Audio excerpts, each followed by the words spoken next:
Hello everyone, welcome to ranker JEE. This is Amulya Ojha and dear students, आज फिर से हम लोग रोटेशनल मोशन पे ही एक जेई एडवांस की प्रिपरेशन के हिसाब से अच्छा सा प्रॉब्लम लेके आए हैं। और ये ऐसा प्रॉब्लम है जो कि पहले आईटी जेई एडवांस में 2 बार पूछा जा चुका है और इसमें काफ़ी कुछ हमें सीखने को भी मिलने वाला है। तो चलिए इस पर ज़्यादा टाइम हम लोग वेस्ट नहीं करते हैं और आते हैं सीधे प्रॉब्लम पे, और इससे रिलेटेड जो भी कंसेप्ट होंगे उसको भी हम लोग यहाँ पर डिस्कस करेंगे। तो प्रॉब्लम ये कुछ इस तरह से है। A uniform thin rod of mass m and length L is standing vertically along the y-axis on a smooth horizontal surface with its lower end at the origin 0,0। इसमें ऐसा दिया गया है, एक यूनिफॉर्म थिन रॉड है जिसका मास m है, length l है, ये वर्टिकली स्टैंड कर रहा है एक स्मूथ सरफेस पे y एक्सिस के अलोंग, एक हॉरिजॉन्टल सरफेस पे इस तरह से एक थिन रॉड इस तरह से वर्टिकल रखा हुआ है वाई एक्सिस के along with its lower end at the origin. इसका लोअर एंड ओरिजिन पर है 0,0। A slight disturbance at equal to 0 causes the lower end to slip on the smooth surface along the positive X axis. इस rod को एक थोड़ा सा disturbance दिया जाता है तो इसका जो लोअर एंड है वो पॉजिटिव एक्स एक्सिस के डायरेक्शन में स्लिप होना स्टार्ट हो जाता है, ऐसा इस प्रॉब्लम में बताया गया है। And the rod starts falling, rod जो है वो गिरने लगता है। अब इसमें यह बताया गया है, फर्स्ट प्रॉब्लम पूछा गया है, what is the path followed by the centre of mass of the rod during its fall. जब ये रॉड फॉल कर रहा होगा तो इसके सेंटर ऑफ मास का पाथ कैसा होगा। What is the path followed by the centre of mass of the rod during its fall. Rod के सेंटर ऑफ मास का पाथ बताना है जब रॉड गिर रहा है। दूसरा प्रॉब्लम इसमें पूछा गया, find the equation of trajectory of a point on the rod located at a distance small r from the lower end. Rod के लोअर एंड से आर डिस्टेंस पे अगर कोई पॉइंट कंसीडर किया जाए तो उस पॉइंट का इक्वेशन ऑफ ट्रेजेक्टरी क्या होगा, और इसके साथ ही साथ ये भी बताना है what is the shape of the path of this point. इस पॉइंट का जो पाथ बन रहा होगा उसका शेप क्या होगा, ये भी बताना है। इसके बाद इसमें एक तीसरा क्वेश्चन और है, find the angular acceleration of the rod at the instant when it makes an angle theta with vertical. Rod slip होते समय किसी इंस्टेंट पे अगर वर्टिकल के साथ कोई थीटा एंगल बना रहा है तो उस केस में उस इंस्टेंट पर इस पे angular acceleration of the rod क्या होगा, ये हमें और बताना है। तो ये 3 प्रॉब्लम्स हैं, तो इन तीनों को हम लोग 1 बाय 1 सॉल्व करने की कोशिश करते हैं। प्रॉब्लम में क्या दिया गया है ये एक बार और समझ लेते हैं। इस प्रॉब्लम में ऐसा दिया गया है, जैसे यहाँ पर ये कोई एक हॉरिजॉन्टल सरफेस है, स्मूथ सरफेस है, इसके ऊपर एक रॉड रखा हुआ है। ये ऐसे कोई रॉड है जिसका लेंथ एल है, मास एम है, लेंथ एल और मास एम, और ये सरफेस स्मूथ है। इस समय इसका लोअर एंड है 0,0 पे, और ये जो एक्सेस है ये है वाई, ये एक्सेस है वाई वाला। तो इसमें इसको थोड़ा सा डिस्टर्ब किया जाए तो ये लोअर एंड इसका स्लिप होने लगता है, और lower and positive x direction में जाता है, तो किसी भी इंस्टेंट पर ये रॉड हमें कुछ ऐसा दिखाई देगा, इस तरह से ऐसे कुछ दिखेगा, ऐसा कुछ दिखेगा। और किसी इंस्टेंट पे ये वर्टिकल से थीटा एंगल बना रहा है, उस समय इसमें जो कुछ भी इंफॉर्मेशन दिया गया उसके बेसिस पर ये 3 प्रॉब्लम्स हमें सॉल्व करने हैं। तो इस प्रॉब्लम को सॉल्व करने से पहले हम लोग इसमें 1-2 चीज़ें और डिस्कस करेंगे। इस प्रॉब्लम में जैसे ये जो लास्ट वाला पार्ट है, angular acceleration of the rod, तो इसके लिए जो लास्ट लेक्चर हम लोगों ने लिया था उस लेक्चर में मैंने एक पॉइंट डिस्कस किया था इंस्टेंटेनियस एक्सेस ऑफ रोटेशन के बारे में, और उसमें मैंने ये बताया था कि अगर कहीं पे हम लोग instantaneous axis of rotation find कर लेते हैं तो उस केस में ऑब्जेक्ट का काइनेटिक एनर्जी लिखना और इंस्टेंटेनियस एक्सेस ऑफ रोटेशन के अबाउट टॉर्क लिख पाना और एंगुलर मोमेंटम लिख पाना, ये सारा ही आसान हो जाता है। तो इसमें भी हम लोग इंस्टेंटेनियस एक्सेस ऑफ रोटेशन की बात करेंगे, और इंस्टेंटेनियस एक्सेस ऑफ रोटेशन अगर हमें नहीं मिल रहा है तो उसको फाइंड कैसे किया जाए ये हमें और देखना होगा। तो पहले मैं एक छोटा सा पॉइंट यहाँ और डिस्कस कर लेता हूँ। इसको एक कंसेप्ट के जैसे भी आप लोग कंसीडर कर सकते हैं। जैसे सपोज करिए कि ये कोई एक रिजिड बॉडी है, इस रिजिड बॉडी पे यहाँ पर कोई एक्सेस फिक्स्ड है और ये ऐसे किसी एंगुलर वेलोसिटी ओमेगा से रोटेट कर रहा है। तो इसमें मान लेते हैं यहाँ पर कोई एक पॉइंट है इससे r1 डिस्टेंस पर, और इधर कोई एक दूसरा पॉइंट है यहाँ से r2 डिस्टेंस पर। तो अगर हम लोग r1 और r2 डिस्टेंस पे जो 2 पॉइंट्स हैं, इन दोनों पॉइंट्स की वेलोसिटी की बात करें तो इस r1 वाले डिस्टेंस पे जो पॉइंट है इसकी वेलोसिटी हमें r1 के परपेंडिकुलर इस तरह से मिलेगी। ये कोई वेलोसिटी होगी v1 जो कि r1 के परपेंडिकुलर होगी। इसके साथ ही जो दूसरा पॉइंट है इसकी वेलोसिटी हमें ऐसे मिलेगी r2 के परपेंडिकुलर। इस वेलोसिटी को हम लोग v2 लिख सकते हैं r2 इंटू ओमेगा, v1 को लिख सकते हैं r1 इंटू ओमेगा। तो इस तरह से ये वेलोसिटी है किसी भी दो डिफरेंट पॉइंट की इस रिजिड बॉडी पे। तो अगर एक्सेस ऑफ रोटेशन हमें पता है तो वहां से किसी भी r डिस्टेंस पे लोकेटेड किसी भी पॉइंट की वेलोसिटी का मैग्नीट्यूड और डायरेक्शन हम लोग r और ओमेगा की हेल्प से फाइंड कर सकते हैं। अब सपोज करिए कि हमारे पास एक ऐसी सिचुएशन आ जाए जिसमें कि ये सिस्टम ऐसा ही है लेकिन इस सिस्टम में ये एक्सेस नहीं दिया गया है। सपोज करिए कि ये सिस्टम ऐसा ही है लेकिन इसमें ये एक्सेस गिवन नहीं है। ये एक रिजिड बॉडी है जिसमें दो पॉइंट की वेलोसिटी तो दे दी गई है लेकिन वो ये नहीं बताया गया कि वो किस एक्सेस के अबाउट रोटेट कर रहा है। तो ऐसे केस में अगर हम लोग एक्सेस ऑफ रोटेशन को फाइंड करना चाहें तो उसके लिए हमें क्या करना होगा। जैसे इसके पहले हमने देखा कि वेलोसिटी आर वेक्टर के परपेंडिकुलर थी, तो यहाँ पर भी हम लोग ऐसा ही करेंगे कि जो एक्सेस ऑफ रोटेशन होगा वो ऐसे ही किसी पॉइंट से पास हो रहा होगा जो कि वेलोसिटी के परपेंडिकुलर वाली लाइन से जा रहा हो। तो यहाँ पर हम लोग क्या करते हैं, v1 वाली वेलोसिटी पे यहाँ पर हम लोग ऐसा करते हैं कि v1 वाली वेलोसिटी पर एक परपेंडिकुलर ड्रॉप कर देते हैं इस तरह से, और इसके साथ ही साथ इसमें v2 वेलोसिटी पे एक परपेंडिकुलर और ड्रॉप कर देते हैं। अब ये दोनों नॉर्मल जहां पर इंटरसेक्ट करेंगे इस सिस्टम का इंस्टेंटेनियस एक्सेस ऑफ रोटेशन हमें वहीं पर मिलेगा।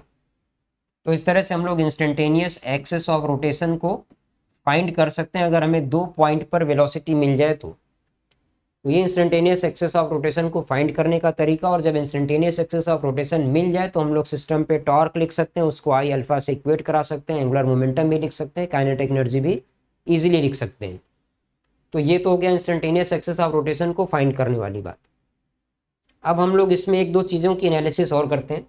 जैसे ये रॉड यहाँ से थोड़ा सा डिस्टर्बेंस देने के बाद स्लिप होना स्टार्ट होता है, तो इसमें दो चीज़ें हैं। पहली बात तो यह है कि इस रॉड पर जो फोर्सेस आएंगे वो फोर्सेस कैसे होंगे। यहाँ पर ये सरफेस के साथ कांटेक्ट में, हॉरिजॉन्टल सरफेस के साथ जो कि स्मूथ है, तो इसमें फ्रिक्शन कहीं पे भी नहीं है, इसलिए या इस सरफेस से अप्लाई होने वाला इस पे एक ही फोर्स है जो नॉर्मल होगा और इसका डायरेक्शन होगा वर्टिकल। इसके बाद इस पे एक फोर्स और अप्लाई हो रहा है जो रॉड का वेट है, और वेट का डायरेक्शन किधर होता है, वेट हमेशा किधर अप्लाई होगा, वेट हमेशा वर्टिकली डाउनवर्ड अप्लाई होगा। वेट कैसे अप्लाई होगा, वर्टिकली डाउनवर्ड।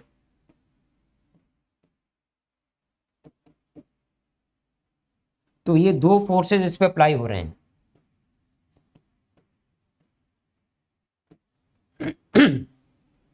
रॉड पे दो फोर्सेस हैं जिसमें से नॉर्मल है वर्टिकली अपवर्ड और mg है वर्टिकली डाउनवर्ड।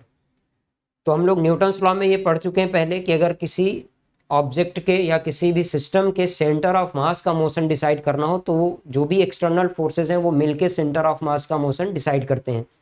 तो अगर इस रॉड के सेंटर ऑफ मास का मोशन देखना हो तो इस पर अप्लाई होने वाले जो भी दो एक्सटर्नल फोर्सेज हैं नॉर्मल और mg, ये दोनों मिलके ही डिसाइड करेंगे कि सेंटर ऑफ मास का मोशन कैसा होना चाहिए। अब यहाँ पर हम लोग ये देख सकते हैं कि भाई जो भी एक्सटर्नल फोर्सेज है उनका डायरेक्शन वर्टिकल है और सेंटर ऑफ मास नीचे तो फॉल करेगा ही करेगा। तो हम लोग ये देख सकते हैं कि अगर फोर्सेज वर्टिकल है तो सेंटर ऑफ मास का एक्सेलरेशन भी वर्टिकल होगा, और पहले से उसके पास कोई इनिशियल वेलोसिटी नहीं थी तो सेंटर ऑफ मास अगर वेलोसिटी गेन कर सकता है तो सिर्फ और सिर्फ वर्टिकल डायरेक्शन में ही वेलोसिटी वो गेन करेगा। तो इस तरह से हम लोग अपने सोल्यूशन पर आते हैं और पहले पार्ट को सॉल्व करते हैं जिसमें कि हमसे ये पूछा गया what is the path followed by the centre of mass of the rod during its fall. जब रॉड फॉल कर रहा होगा तो इसके सेंटर ऑफ मास का पाथ कैसा होगा ये हम लोग देखते हैं। तो ये हम लोगों ने डिसाइड कर लिया कि भाई जब mg वर्टिकली डाउनवर्ड है, नॉर्मल वर्टिकली अपवर्ड है, पहले वाले पार्ट को सॉल्व करते हैं। mg वर्टिकली डाउनवर्ड है, नॉर्मल वर्टिकली अपवर्ड है, तो जो acceleration of centre of mass होगा वो होगा vertically downward. Centre of mass का एक्सेलरेशन क्या होगा, वर्टिकली डाउनवर्ड होगा, क्योंकि जो भी एक्सटर्नल फोर्सेज हैं वो वर्टिकल डायरेक्शन में और ये फॉल कर रहा है तो सेंटर ऑफ मास नीचे तो आएगा ही आएगा, लेकिन जो भी दो फोर्सेस इसके लिए रिस्पॉन्सिबल हैं वो दोनों ही वर्टिकल लाइन के अलोंग है, इसलिए सेंटर ऑफ मास का एक्सेलरेशन भी वर्टिकल ही होगा। तो centre of mass vertically downward आएगा। अब ये वर्टिकली डाउनवर्ड इसका एक्सेलरेशन है और इनिशियल वेलोसिटी 0 थी। Initial velocity centre of mass की 0 है। अब ये कोई इनिशियल वेलोसिटी 0 है और उसके बाद एक्सेलरेशन वर्टिकली डाउनवर्ड है, तो जो सेंटर ऑफ मास का मोशन होगा वो कैसे डिसाइड होगा? सेंटर ऑफ मास का मोशन क्या हो जाएगा? Straight line. Motion of centre of mass will be straight line, will be straight line. और वो लाइन भी कैसी? वर्टिकली डाउनवर्ड ये चल रहा होगा, इस स्ट्रेट लाइन पर वर्टिकली डाउनवर्ड चल रहा होगा। स्ट्रेट लाइन पे भी वर्टिकली डाउनवर्ड ये चलता हुआ हमें दिखाई देगा। तो एक बात तो ये हो गई। तो इसको अगर हम लोग यहाँ इस डायग्राम में देखना चाहें तो ये पॉइंट बी से नॉर्मल ऐसे अप्लाई होगा। सेंटर ऑफ मास पहले इस लाइन पर कहीं था, बाद में भी इसी लाइन पर मिलेगा, तो सेंटर ऑफ मास इस इंस्टेंट पर यहाँ पर होगा कहीं, और इसका mg ऐसे पास हो रहा होगा। इस तरह से ये दो फोर्सेस हैं। तो ये पहला पार्ट हो गया, यहाँ पर हम लोगों ने पहले पार्ट को डिस्कस कर लिया। अब बात करते हैं हमारा जो प्रॉब्लम है उसमें दूसरे वाले पार्ट को देखिए। इसमें ऐसा बताया गया, find the equation of the trajectory of a point on the rod located at a distance r from the lower and. Lower end से r डिस्टेंस पर अगर कोई पॉइंट है तो उस पॉइंट का इक्वेशन ऑफ ट्रेजेक्टरी हमें बताना है। तो यहाँ पे हम लोग क्या करते हैं, r डिस्टेंस पर कोई एक पॉइंट कंसिडर कर लेते हैं। लोअर एंड से r डिस्टेंस पर हमने एक पॉइंट कंसिडर कर लिया ऐसे, और ये देख सकते हैं यहाँ से अगर हम लोग एंगल को देखा जाए तो ये एंगल वर्टिकल के साथ थीटा है। अब इसमें ये वाला पॉइंट तो 0 0 है, इससे इस पॉइंट का कोऑर्डिनेट हम लोग डिफाइन कर सकते हैं। इस पॉइंट का कोऑर्डिनेट अगर हमें डिफाइन करना हो तो कैसे डिफाइन करेंगे? यहाँ पर ये एंगल मिलेगा थीटा, ये लेंथ कितना होगा जब सेंटर ऑफ मास यहाँ पर है। सेंटर ऑफ मास को मैं C से डिनोट कर देता हूँ, तो C से B तक का जो लेंथ होगा यहाँ पर उसकी वैल्यू क्या होगी? L/2। C से B तक का लेंथ L/2, और ये कोई पॉइंट है P जिसका हमें इक्वेशन ऑफ ट्रेजेक्टरी बताना है, तो C से P तक का डिस्टेंस क्या होगा? L/2 minus R। C से P तक का डिस्टेंस हो गया L/2 माइनस R, और C से P तक के डिस्टेंस का cos थीटा होगा ये वाला लेंथ, और उसको हम लोग L/2 में से माइनस कर दें तो हमें y कोऑर्डिनेट मिल जाएगा। तो यहाँ पर हम लोग देख सकते हैं y कोऑर्डिनेट की वैल्यू, इस P पॉइंट के लिए y कोऑर्डिनेट की अगर हम लोग वैल्यू लिखें, ये हाइट, तो ये हाइट हमें कैसे मिलेगी?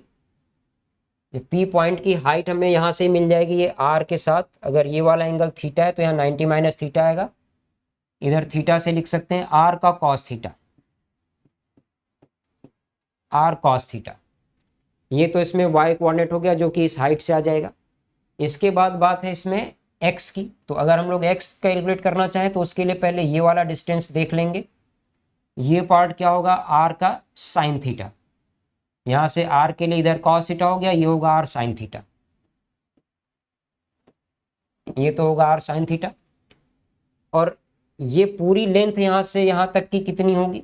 इसको अगर हम लोग कैलकुलेट करें तो ये लेंथ है L/2, L/2 का ये आ जाएगा साइन थीटा, पूरा लेंथ होगा L/2 साइन थीटा। तो इसकी हेल्प से अगर हम लोग x कोऑर्डिनेट कैलकुलेट करना चाहें तो उसको क्या लिख सकते हैं? x कोऑर्डिनेट लिखेंगे L/2 sine theta minus r sine theta, या L/2 minus r multiplied by sine theta. ये कैलकुलेशन हमें मिल जाएगा y और x का। तो यहाँ पर हम लोग क्या कर सकते हैं, पहले वाले इक्वेशन से cos थीटा कैलकुलेट कर लें, दूसरे वाले इक्वेशन से sin थीटा कैलकुलेट कर लें, और दोनों को एक बार स्क्वायर करके ऐड कर लेते हैं, तो इससे देखते हैं क्या मिल रहा है। पहले वाले इक्वेशन से हमें क्या कैलकुलेट करना था? cos थीटा, इसकी वैल्यू आ जाएगी y divided by r। cos theta की वैल्यू है y डिवाइडेड बाई r, जबकि sin थीटा की वैल्यू क्या हो जाएगी? sin थीटा की वैल्यू होगी x divided by, sine theta की वैल्यू है x divided by L/2 minus r। और दोनों को स्क्वायर करके ऐड कर दिया जाए, cos square theta plus sine square theta, ये वैल्यू होगी 1 के बराबर, और यहाँ से स्क्वायर करके ऐड करेंगे तो हमें कैलकुलेशन मिलेगा Y square divided by R square plus X square divided by L/2 minus R का स्क्वायर। तो ये एक इक्वेशन इस तरह से है जिसको हम लोग कंपेयर कर सकते हैं, X square by A square plus Y square by B square is equal to 1। इस इक्वेशन से इसको हम लोग कंपेयर कर सकते हैं। और ये इक्वेशन क्या बताता है, यहाँ पर जो इक्वेशन ऑफ ट्रेजेक्ट्री है ये एक एलिप्स है, तो ये इक्वेशन भी किसका हो गया, एलिप्स का। ये एक एलिप्स का इक्वेशन हो गया, इक्वेशन ऑफ ट्रेजेक्ट्री मिल गई, और ये पाथ कैसा होगा, इलिप्टिकल होगा। एक बात का ध्यान इसमें हम लोग और रखें कि अगर L/2 R की वैल्यू अगर L/4 हो जाए, तो अगर R की वैल्यू L/4 होगी तो ये दोनों बराबर हो जाएंगे। तो उस केस में हमें क्या करना है, if R is equal to L/4 then path becomes circular, path becomes circular। अगर इसमें R की वैल्यू L/4 हो जाए तो पाथ सर्कुलर हो जाएगा। एक बात और है इसमें, अगर R की वैल्यू 0 हो जाए तो ये स्ट्रेट लाइन वाला पॉइंट हो जाएगा। R की वैल्यू 0 होगी तो जो लोएस्ट एंड है वो चलेगा हॉरिजॉन्टल सरफेस पे, और अगर R की वैल्यू L/2 हो जाए तो उस केस में जो पाथ होगा वो वर्टिकल हो जाएगा। तो दो पॉइंट ऐसे भी होंगे जो कि स्ट्रेट लाइन बना रहे होंगे, R बराबर 0 पे स्ट्रेट लाइन और R is equal to L/2, इन दोनों पे क्या मिलेगा, स्ट्रेट लाइन। ये हम लोग ध्यान और रखें। तो ये तो सारी हो गई इसमें पाथ से रिलेटेड जो कुछ भी है वो हमने देख लिया। अब एक बार वापस हम लोग आते हैं इसमें, जो तीसरा प्रॉब्लम पूछा गया है, find the angular acceleration of the rod at the instant when it makes an angle theta with vertical. Rod का एंगुलर एक्सेलरेशन बताना है जब ये वर्टिकल से कोई थीटा एंगल बना रहा है। तो ये ऐसा ही कोई सिचुएशन है, इस समय हमें एंगुलर एक्सेलरेशन बताना है रॉड का। तो चलिए एक बार इसको यहीं पर देखते हैं। यहाँ पर अगर हम लोग देखें, इस रॉड पर दो फोर्सेज अप्लाई हो रहे हैं, एक तो mg है और दूसरा नॉर्मल है। एंगुलर एक्सेलरेशन अगर हमें रॉड का बताना हो तो कैसे बताएं। रॉड का एंगुलर एक्सेलरेशन बताने के लिए या तो नॉर्मल पता हो तो हम लोग सेंटर ऑफ मास के अबाउट टॉर्क लेके बता सकते हैं, लेकिन नॉर्मल इसमें दिया नहीं है, ना ही हमें सेंटर ऑफ मास का एक्सेलरेशन पता है। तो ये कैलकुलेशन थोड़ा सा लेंदी हो सकता है अगर हम लोग सेंटर ऑफ मास के फ्रेम से इसको सॉल्व करना चाहें तो। दूसरा तरीका क्या बचता है, दूसरा तरीका इसमें यह बचता है कि कुछ ऐसा ट्रिक इसमें यूज किया जाए जिससे कि ये नॉर्मल कैलकुलेशन में इन्वॉल्व ही ना हो। तो उससे बचने के लिए हम लोग क्या कर सकते हैं ये एक बार देख लेते हैं। तो चलिए इसमें हम लोग एक बार वापस से अपने इंस्टेंटेनियस एक्सेस ऑफ रोटेशन वाले कंसेप्ट पर आते हैं। इंस्टेंटेनियस एक्सेस ऑफ रोटेशन के लिए इसमें किन किन बातों का ध्यान रखना है ये हम लोगों ने पहले ही डिस्कस कर लिया है। सपोज करते हैं कि किसी इंस्टेंट पे रॉड कुछ इस तरह से हॉरिजॉन्टल वर्टिकल के साथ एक थीटा एंगल बना रहा है और ये इंक्लाइंड है ऐसे इस तरह से। तो सेंटर ऑफ मास रॉड का वो वर्टिकली नीचे चल रहा है, ये हम लोगों ने पहले देख लिया। सेंटर ऑफ मास की वेलोसिटी किसी भी इंस्टेंट पर वर्टिकली डाउनवर्ड होगी, ये ऑलरेडी डिसाइडेड है। इसके बाद जो इसका लोवेस्ट पॉइंट है, इसके दूसरे एंड पर यहाँ पर जो लोवेस्ट वाला पॉइंट है, ये लोवेस्ट पॉइंट कैसे चलेगा, ये हॉरिजॉन्टली चल रहा है इस तरह से। लोवेस्ट पॉइंट की वेलोसिटी इस साइड है, VL लिख लेते हैं इसको।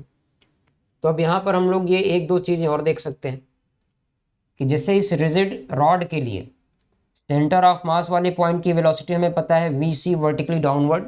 तो अगर हम लोग कहीं पर इंस्टेंटेनियस एक्सेस को फाइंड करना चाहें तो उसको कैसे फाइंड कर सकते हैं, इस वेलोसिटी पे एक परपेंडिकुलर खींच लें तो इससे हमें वो एक्सेस मिल जाएगा कहीं ना कहीं इसी लाइन पर। अब इसमें इस लाइन पर वो कहाँ होगा, इसके लिए हमें एक पॉइंट पर वेलोसिटी और मिलनी चाहिए जो कि हमारे पास पहले से ही लोएस्ट वाले पॉइंट की वेलोसिटी का डायरेक्शन राइट में हॉरिजॉन्टल। इस वेलोसिटी पर अगर हम लोग एक परपेंडिकुलर और ड्रॉप कर दें तो इंस्टेंटेनियस एक्सेस ऑफ रोटेशन इस परपेंडिकुलर वाली लाइन पर भी होना चाहिए, और जहां पर इन दोनों का इंटरसेक्शन होगा, in fact instantaneous axis of rotation उस इंटरसेक्शन वाले पॉइंट पर ही होना चाहिए, दोनों पर एक साथ होगा तो इंटरसेक्शन वाले पॉइंट पर होगा। तो अब यहाँ पर हम लोगों ने इंस्टेंटेनियस एक्सिस ऑफ रोटेशन तो फाइंड कर लिया। अब इसको फाइंड करने से हमें फ़ायदा क्या हुआ तो देख लेते हैं भाई क्या फ़ायदा है इससे। अब इस रॉड पे अप्लाई होने वाले फोर्सेस में से नॉर्मल वाला फोर्स तो इस तरह से जा रहा था, और mg वाला फोर्स कहाँ पर है, सेंटर ऑफ मास पे है, वर्टिकली डाउनवर्ड। ये दो चीज़ें हैं। अब इसमें अगर हम लोग इंस्टेंटेनियस एक्सिस ऑफ रोटेशन के अबाउट टॉर्क लिखें तो नॉर्मल का टॉर्क इसमें क्या होगा, 0। ये वाला एंगल है इसमें थीटा, यहाँ से थीटा। तो अब यहीं से इसको सॉल्व करते हैं, टॉर्क कैलकुलेट करते हैं इस सिस्टम पर about instantaneous axis of rotation. Torque about instantaneous axis of rotation, तो इसका कैलकुलेशन क्या आएगा, अगर हम लोग इंस्टेंटेनियस एक्सिस ऑफ रोटेशन से टॉर्क लिखें तो नॉर्मल वाला टॉर्क 0 हो गया। mg का टॉर्क हमें इस डिस्टेंस की हेल्प से मिल जाएगा, ये लेंथ होगा l/2, ये वाली हाइट आएगी l/2 cos थीटा, और ये वाला लेंथ होगा l/2 sin थीटा। तो l/2 sin theta mg, instantaneous axis of rotation के अबाउट टॉर्क क्या हो गया, mg multiplied by l/2 sin theta, mg multiplied by l/2 sin theta. ये तो हो गया इंस्टेंटेनियस एक्सिस ऑफ रोटेशन के अबाउट टॉर्क। इस टॉर्क को हम लोग इक्वेट किससे कराएंगे, moment of inertia into alpha, लेकिन मोमेंट ऑफ इनर्शिया किसके अबाउट लिखना होगा, इंस्टेंटेनियस एक्सिस ऑफ रोटेशन के about, I about IAOR, moment of inertia about instantaneous axis of rotation multiplied by alpha is equal to torque about instantaneous axis of rotation. तो अब इसमें moment of inertia का calculation हमारे लिए और एक छोटा सा चैलेंज है, तो इसको भी देख लेते हैं। मोमेंट ऑफ इनर्शिया हमें कैलकुलेट करना है यहाँ से, इस पॉइंट से अगर हमें मोमेंट ऑफ इनर्शिया कैलकुलेट करना है तो इसके लिए हमें मोमेंट ऑफ इनर्शिया पहले सेंटर ऑफ मास से जाने वाले एक्सिस से फाइंड करना पड़ेगा और फिर उसको पैरेलली यहाँ पर ट्रांसफर करना होगा। तो सेंटर ऑफ मास के अबाउट मोमेंट ऑफ इनर्शिया कितना होता है, ml²/12। इस एक्सिस से अगर हम लोग रॉड का मोमेंट ऑफ इनर्शिया लिखें ml²/12, और उसको ट्रांसफर करने के लिए यहाँ पर जो डिस्टेंस रिक्वायर्ड है, ये डिस्टेंस बेसिकली कितना है, l/2 sin theta, l/2 sin theta.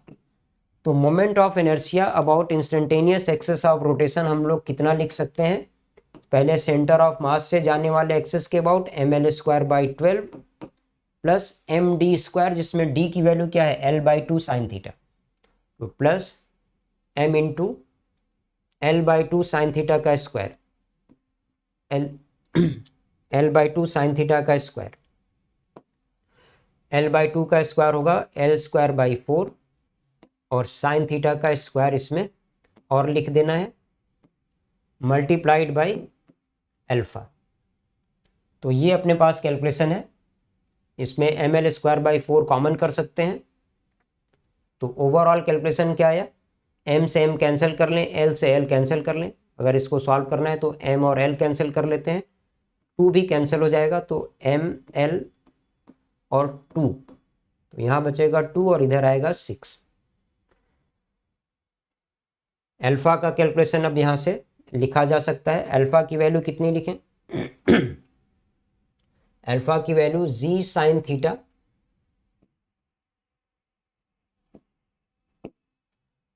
sin theta multiplied by 6 divided by क्या होगा, यहाँ पे 6 लिखेंगे तो l+3 sine square theta, l into 1+3 sine square theta. ये कैलकुलेशन आ गया एंगुलर एक्सेलरेशन अल्फा का। तो ये हम लोग देख सकते हैं कि अगर इंस्टेंटेनियस एक्सिस ऑफ रोटेशन की हेल्प हम लोगों ने ली है तो ये बहुत एक छोटे से इक्वेशन की हेल्प से सॉल्व हो गया। कैलकुलेशन एक बार और वेरीफाई कर लेते हैं, यहाँ पे आएगा 3l साइन स्क्वायर थीटा और यहाँ पर मिलेगा l, 1+3 साइन स्क्वायर थीटा और 6 क्रॉस मल्टीप्लाई होकर इधर आ जाएगा। तो ये हो गया एंगुलर एक्सेलरेशन।